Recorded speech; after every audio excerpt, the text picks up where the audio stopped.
Tragic outcome today. One of our SWAT officers received a gunshot wound as a result of this standoff. He has been transported, as well as the suspect who opened fire on the team. They responded to the imminent threat, and he has also been transported. Unknown on condition on the suspect.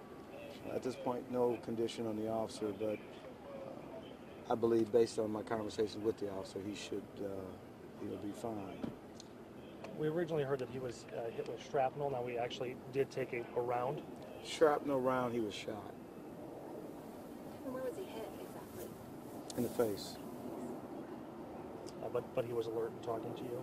We had a conversation, some amount of pain, but again, both suspect and the officer have been transported to a local hospital. The negotiations, we thought, were going very well. In fact, prior to the shooting, he had agreed to come out of the residence. He then appeared to be placing on what I guess is best described as an Army fatigue jacket. He then exited the location, and in doing so, he literally jumped off the front porch in possession of a shotgun and began to firing north of the residence at what he saw where SWAT officers were deployed. And that's when one officer took the round of the shrapnel, and they returned fire. Where was the hostage during all this? The hostage remained back. She was safely removed from the location. She has not been harmed.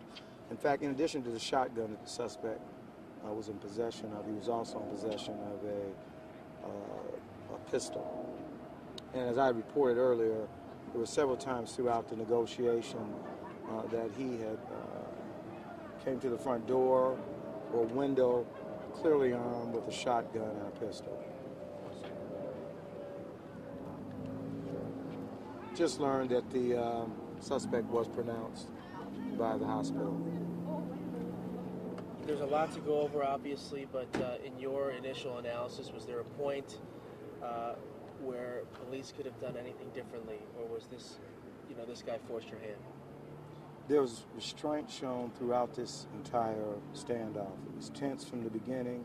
As I pointed out, the initial contact of the suspect with the first responding officers, he pointed a weapon, he threatened them, he retreated back in the house with hostages.